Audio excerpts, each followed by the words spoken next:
भाई साहब मैंने तो कहूँ ना 3 रेट तो पूछे हैं उसके हिसाब से इकट्ठे करेंगे। और सर एक मिनट सर, लोग दे रहे हैं ना 10-10 रुपये दे रहे हैं जो दिए गंगाजल, जो गंगाजल भाई गंगाजल खा के हाथ में और किताब हाथ रख के आड़ेगा सांसद भाटिया साहब, आड़ेगा मुख्यमंत्री मनोहर लाल जी। अगर हिम्मत है तो उठा के दिखा दे, हाथ रख के दिखा दो, गंगाजल उठा के दिखा दो। नहीं तो मैं ये कहूंगा 1 नंबर के भ्रष्ट है फिर ये ईमानदार नहीं है। और ये चीज ये नहीं करें फिर भाई साहब, ये गोशे और गोमुख ये इनको बेचेंगे। ये देसी गाय का शुद्ध है सर, ये बिल्कुल शुद्ध देसी गाय का। मैं गाय रखता हूँ, गाय है मेरे पास, कत्ती शुद्ध देसी गाय है। और उस गाय का ये गोसा है, समझते होगे ना गोसा है, बिल्कुल समझे। हाँ, तो ये गोसा है और ये गोमूत्र है भाई साहब, ये इनको हमें दे के आवेंगे।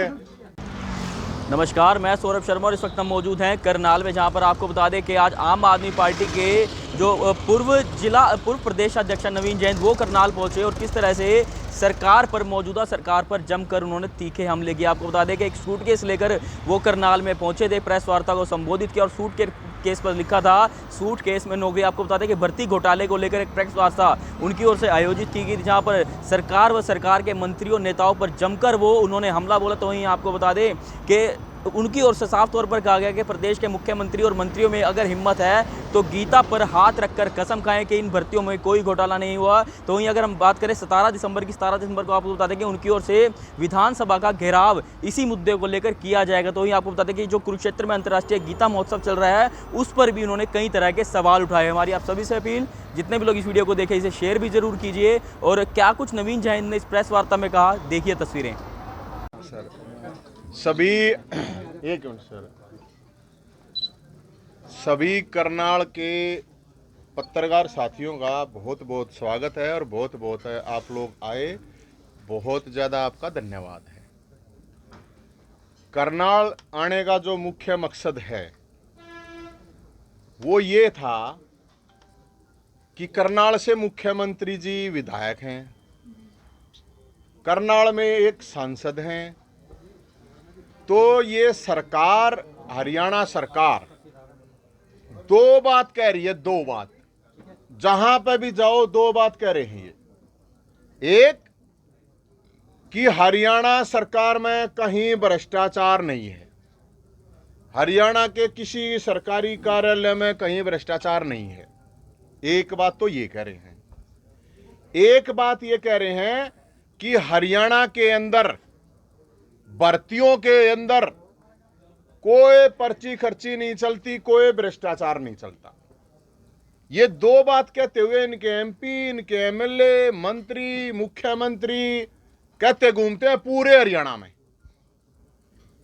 कुछ दिन पहले आप लोगों को पता होगा, आप लोगों ने देखा भी होगा कि एचपीएससी के अंदर 2 करोड़ रुपए पकड़े गए भाई साहब सूटकेस में। 2 करोड़ रुपए। एक डिप्टी सेक्रेटरी की इतनी हैसियत, इतनी औकात हो ही नहीं सकती कि वो ऑफिस के अंदर 2-2 करोड़ रुपए एक के दिन में पकड़ा है, वो कि वो इतने रुपए ले सके। उससे पहले एचएसएससी में ऐसे ही पकड़े गए थे लोग। अब मैं आपको जानकारी दूं, पूरे हरियाणा के करीब 30 लाख नौजवान लड़के लड़कियां पेपर देते हैं भाई साहब। 30 लाख अलग अलग भर्तियों के लिए। 5 लाख वैकेंसी खाली हैं, 5 लाख वैकेंसी हरियाणा डिपार्टमेंट में अलग अलग विभागों में। सबसे पहले तो समस्या ये कि ये 100-100, 200-200 किलोमीटर उनके सेंटर देते हैं। खासकर लड़कियों के लिए तो कम से कम उनका डिस्ट्रिक्ट कर दो। एक लड़की के साथ एक आदमी और जाता है, घर का 5-4 हजार रुपए खर्च हो जाते हैं, पूरे दिन धक्का खाना पड़े है। दूसरी गड़बड़ कि जो ये कहते हैं कि ये सिलेबस में आएगा, वो सिलेबस में ही नहीं मिलता, वो उस पेपर में मिलता ही नहीं। वो समस्या भाई साहब। तीसरी एक बहुत बड़ी, मैं आपको एक बात बताता हूं, आपके संज्ञान में है कि नहीं है मुझे नहीं पता। यह सरकार कहती है बेटी बचाओ, आंदोलन चलाती है, ये ऐड देती है, बहुत पैसा लगाती है ऐड पे। हरियाणा के अंदर एक बड़ी जबरदस्त खेल हो रहा है हरियाणा की बहू बेटियों के साथ, खासकर शादीशुदा लड़कियों के साथ। इन्होंने क्या कर रखा है, अगर कोई किसी परिवार में उसका बाप या उसकी मां, उस लड़की के मां या बाप या उसका भाई कोई भी अगर नौकरी पे है तो उस लड़की को 5 नंबर नहीं दिए जाते। अरे किसी लड़की का भाई अगर नौकरी पे है तो भाई तो यार सीधे कोथली दे देगा, उसका घर थोड़ी चलाएगा, उसने तो अगले घर जाना है, वो घर में थोड़ी रहेगी लड़की, उसके 5 नंबर नहीं दिए जाते। मेरे पास कल मैं बता रहा हूं भाई साहब, कम से कम 50 लड़कियों के फोन आ रहे थे और वो बेचारी रोने लग रही थी। अग जी हमारा क्या कसूर है, अगर मेरा भाई लग गया तो मन्ना नहीं मिलेंगे, अगर उसके ससुराल में कोई ससुराल लग गया पा गया या उसका पति लग गया जब भी नहीं मिलेंगे, तो ये क्या मतलब है भाई? ये तो बिल्कुल मतलब ये मान लो कि महिलाओं के साथ अन्याय हो रहा है। और मैं सरकार से अपील करूंगा, कम से कम इसने तो वापस ले लो HSSC वाले हो। फिर आ जाओ बात, अब ये कह रही है सरकार कि भाई हम ईमानदार हैं, तो भाई साहब गीता महोत्सव चल रहा है, मैं गया था गीता महोत्सव में कुरुक्षेत्र, मैं सिर्फ इतनी कहने गया था, अगर आप ईमानदार हो, गीता को मानते हो ना, अरे गीता को मानो, तुम ये कह रहे हो स्कूलों में भी लागू करेंगे, तो एक बार अगर ईमानदार हो और तुम्हारी भर्ती खर्ची में कुछ नहीं चल रहा, खर्ची पर्ची नहीं चल रही, तो गीता बात रख के कसम खा जाओ। ये तो सिंपल ही साधारण ही बात है भाई साहब, इसमें तो पैसे नहीं लाग रहे और कुछ नहीं, कुछ भी नहीं है इसमें। मैंने उस दिन जाके यह बात की, मेरे ऊपर मुकदमा दर्ज करा दिया इन्होंने कुरुक्षेत्र में। वैसे तो ऐड दे रहे हैं, सारे का ऐड आए हैं, आओ गीता जयंती में आओ। मैं कृष्ण भगवान के पास चला गया मिलने, आशीर्वाद लेने, तो मेरे पे इन्होंने वहां आपदा प्रबंधन के तहत मुकदमा लगा दिया। हम 25-30 लोग थे, प्रेस कॉन्फ्रेंस से करी थी, वहां पे 5-5 हजार आदमी के प्रोग्राम होने लग रहे हैं, लेकिन सरकार ने लगा कि नवीन जयंती तुम्हारे लिए आपदा है, कोई बात नहीं, केस कर दो, कोई प्रॉब्लम नहीं मने। लेकिन जो 30 लाख बालक हैं, जो भर्तियों में घोटाले होने लग रहे हैं, ग्रुप डी से लेकर HCS तक, जज तक की जब नौकरी बिकाऊ है, तो मैंने ये सरकार को ये कह रहा हूं, उस दिन हम HPSC जब आ गए थे, रेट बता दो। अगर नौकरियां के सारे रेट ये बता दें तो भाई लोग अपने लेवल पे अपना कर लेंगे काम, क्या प्रॉब्लम है भाई? कोई किला बेचेगा, दुकान बेचेगा, जमीन बेचेगा, कर्ज ले लेगा, रेट का पता तो चल जावे। अब रेट ये बता नहीं रहे ना, ये कसम खा रहे भाई साहब। फिर एक ऑप्शन और भी दिया मैंने इनको, अक भाई ऑप्शन ये है, जिस तरह तुमने दारू के ठेके खोल रखे हैं, ऑनलाइन नीलामी कर रहे हो, तो नौकरियां की ऑनलाइन नीलामी कर दो, ताकि फिर जिसकी जो कैपेसिटी है वो ले लेगा। दारू के ठेके तो सारे हरियाणा में खोल रखे हैं ना। 30 लाख नौजवान है। मैं आपको एक और बात बताता हूं कि ये एक सामान्य बेरोजगारी का मामला अकेला नहीं है, पूरे हरियाणा में नशा फैलाया जा रहा है, सरकार के द्वारा फैलाया जा रहा है, और सरकार ये चाहती है कि नौजवान नशेड़ी हो जाएं, ताकि वो सरकार के खिलाफ आवाज नहीं उठा पाए। दूसरी बात, जो बेरोजगार हैं, ये जो क्राइम हो रहा है, ये कोई 60 साल का 70 साल का आदमी तो करता नहीं होगा, 5% कर लेते होंगे। ज्यादातर जो क्राइम है वो 20 साल का बालक 40 साल तक का इतना ही क्राइम करता है। बेरोजगारी कारण क्राइम, बेरोजगारी कारण नशा। तो हम तो इस सरकार को ये कह रहे, जब मैं ये बात कह रहा था, मैं सारे हरियाणा में घूम गया। अब मैं इसमें क्या गलत बात कहूं? आज करनाल में आकर मैं ये कह रहा हूं, मुख्यमंत्री गीता महोत्सव में आवे हैं, MP आवे हैं, अड़े के और भी विधायक आवे हैं। अरे तुम्हारी हिम्मत हो तो एक बार गीता बात रख के कसम खाओ, गंगा जल ठा के कसम खा दो। इसमें कौन सी गलत बात कह दी मैंने? मेरे पे केस करना तो क्या होगा? जो अभी नो भर्ती हुई, सब इंस्पेक्टर की भर्ती हुई, वे बालक रोने लग रहे हैं, अग भाई साहब गड़बड़ हुई। उससे पहले नर्स की हुई, उसमें गड़बड़ हुई।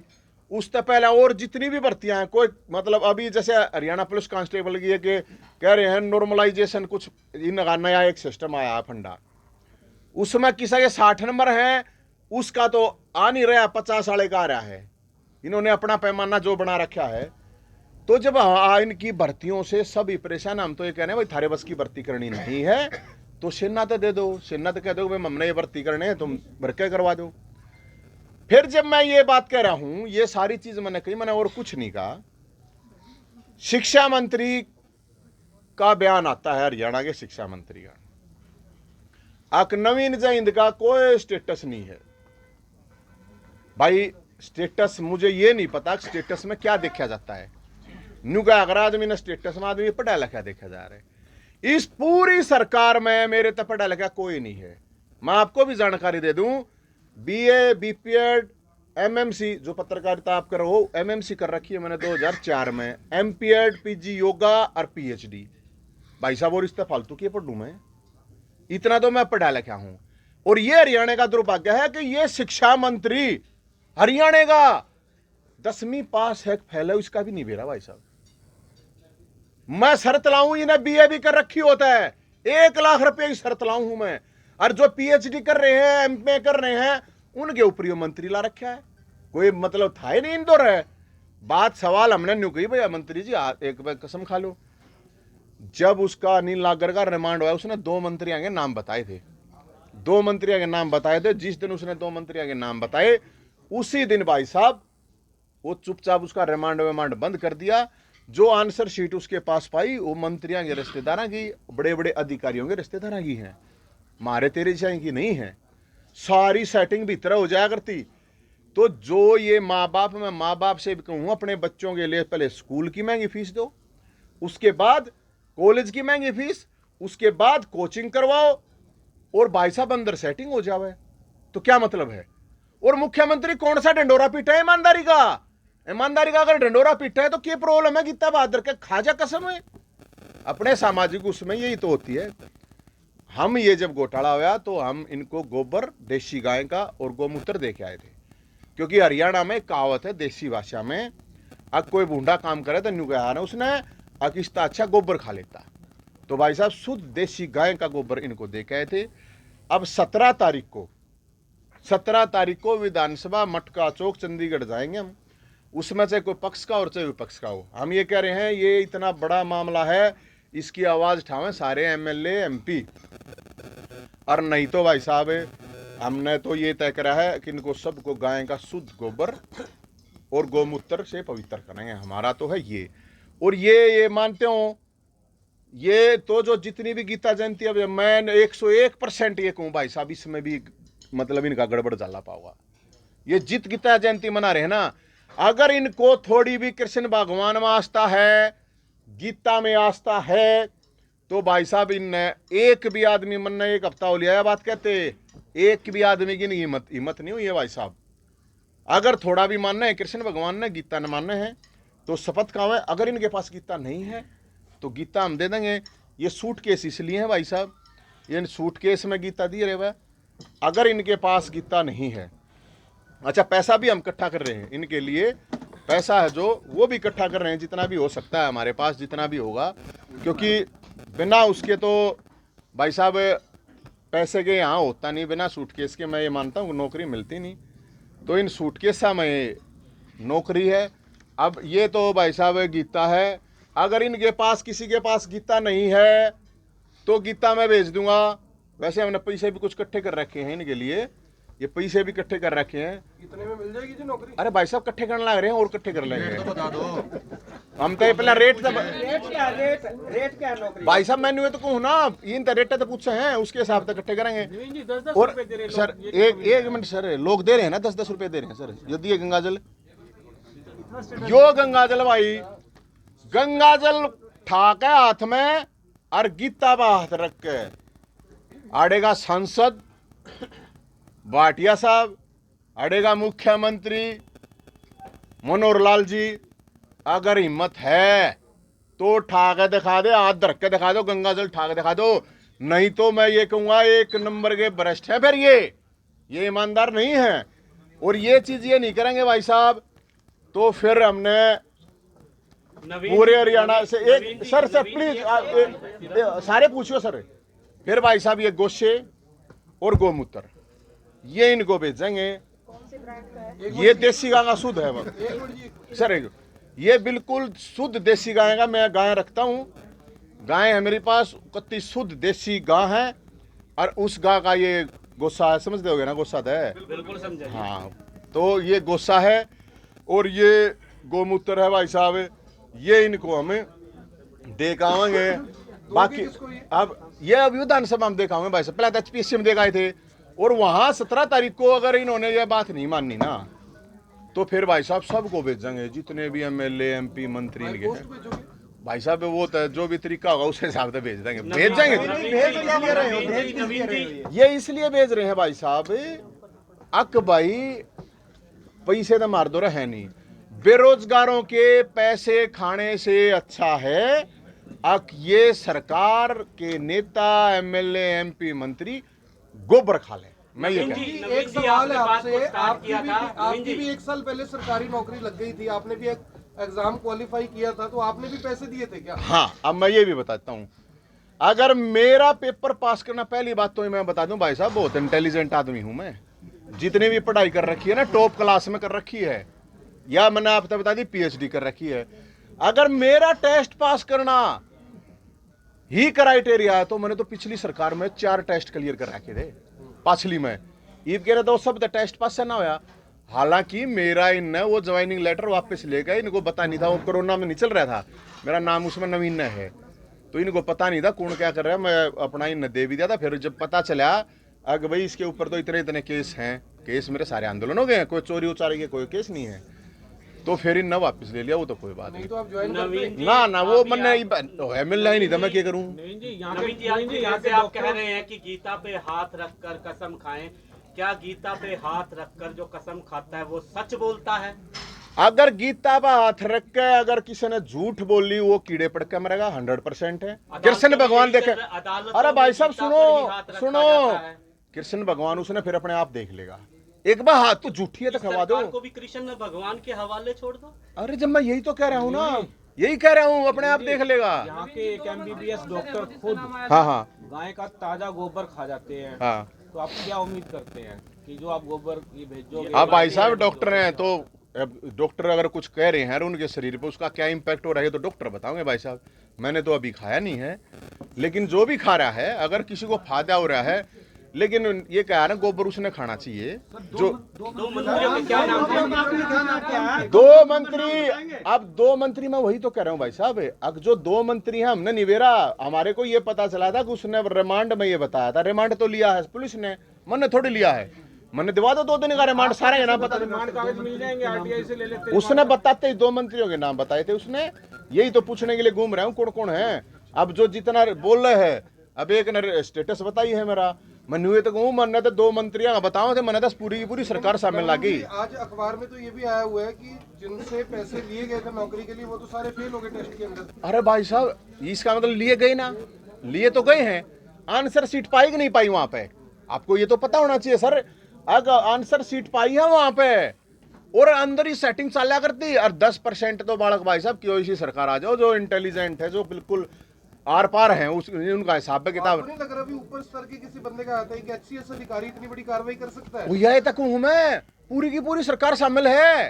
नवीन जी फिर गिरफ्तारी कैसी होगी अनिल नागर की? ओ भाई साहब, एक मछली पकड़ ली, मगरमच्छ कहाँ है, अच्छी बात करो, वो एक मछली अगर पकड़, गिरफ्तारी कैसी हुई ये तो बताओ। अरे भाई साहब ये हुई, आकीन का जो गैंग था उसमें आपस में फूट पड़ गई, और एक ने फिर बता दी हाँ भाई ये चल रहा है, ये गैंग था। ऐसे ही HSSC में भी तो यही तो पाया था, अंदर ही सेटिंग कर रहे हैं, पता ही नहीं चल रहा लोगों को। तो क्या कार्रवाई होगी जी? कार्रवाई होगी, आपको लगता है कार्रवाई? ना नहीं हो रही कार्रवाई, जब तो मैं हूँ नहीं, आप लोग क्या कर रहे हो? आप मैं तो ये 17 तारीख ने जा रहे हैं भाई साहब हम वहाँ।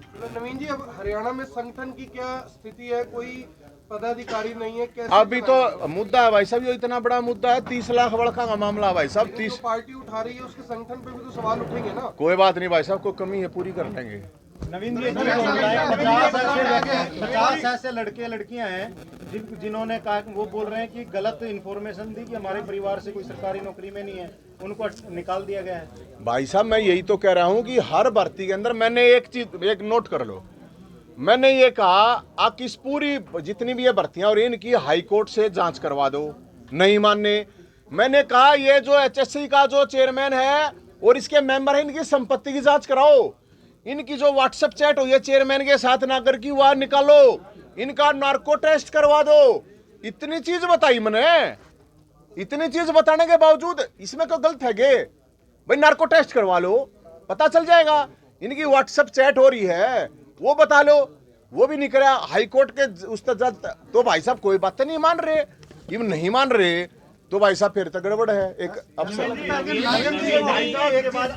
पहले कई घोटाले हुए, आप लोग आज 2 साल के बाद शायद आप लोगों से मिल रहे हैं। अगर पहले घोटाले में ही आप आवाज उठा देते ओ भाई साहब, तो शायद आगे घोटाले। ओ भाई साहब सुनो, HSC का हुआ था, आपका नहीं ध्यान हो तो हमने ही उठाया था, वहां पर प्रदर्शन करा था, भूल गए मेरे ख्याल में, याद रखो।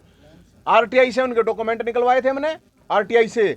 इनके जो चेयरमैन मेंबर वही फ्रॉड भर्ती कर रखे थे इनने, लेकिन भाई साहब ये किसी की सुनती है कौन है। उसके बाद हमने HSC के वहां पे हमने प्रोटेस्ट कराया था, ये तो आपने पता होना चाहिए। हमने प्रोटेस्ट कराया था, किससे नहीं करा था। और मैं तो अब सब नहीं कहूँ भाई साहब, कोई सी भी पार्टी हो, 30 लाख बालक हो, बीजेपी वाले के भी तो बालक हैं। और आप लोगों को भी कहूँ, अपने बच्चों की फीस भरो हो, फिर कॉलेज की भरोगे, फिर कोचिंग की भरोगे। आपकी पार्टी उत्तर प्रदेश में हाँ। वहाँ पे जो आरोपी थे उनको पकड़ के उनकी संपत्ति तक नीलाम करवा दी गई। तो फिर यहाँ क्यों ना करवाते? मैं यही तो कह रहा हूँ, कुछ तो एक्शन लो। और उन्होंने नहीं, ये देखो तार कहाँ तक है भाई साहब। मेन चीज है यहाँ पे ये एक अधिकारियों का मामला है। महिलाओं की बात करते हैं, महिलाओं की बात करते हैं। आपने कहा 2-2.5 साल बाद आप आए। अरे भाई साहब की तो बात करो, 1.5 साल है। नहीं, उसके बाद 1.5 साल सर।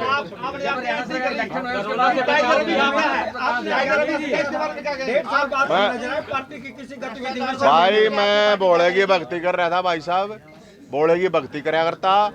गौ की सुनो ना सर, नहीं सुनते लो सर, पूरी ना सुन दोगे तो मैं क्या बताऊंगा। बोले की भर्ती में था सर, पूरे दूंगा, कोई बात नहीं। बोले की भक्ति कर रहा था, गऊ की सेवा कर रहा था। मेरे को 3.5 साल पुराने मामले में कावड़ लाया था, भाईचारा यात्रा, आप लोगों को ध्यान होगा। वो जब कावड़ यात्रा में लाया था, 3.5 साल पुराना मामला था। उस टाइम पर हमारे को SP साहब ने वहाँ कह दी थी कि भाई हो गया खत्म, है कोई बात नहीं, मिसकम्युनिकेशन हो गया था। मैं वो लेके आया, मैं जब तो मेरे को बुलाया भाई, एक दिन अखबार में खबर आई नवीन जैन हाजिर, पुलिस ने बुलाया है। तो भोलेनाथ ने मेरे को कही जा, तो मैं चला गया भाई साहब। उसमें क्या गलती कर दी मैंने? नवीन जी, जनता तो यह भी कह रही है कि नवीन को आज जरूरत पड़ी तो उसने पार्टी का दामन था। ओ मन जरूरत को ना कहेंगी चाचा, मन जरूरत नहीं कहेंगी, भोले की भक्ति कर ली। मैं सब कहें तो मुक्त हो चुका हूँ, मेरे को कोई किसी चीज की कोई जरूरत नहीं है। आवाज उठाऊंगा, आवाज उठा रहा हूँ भाई साहब।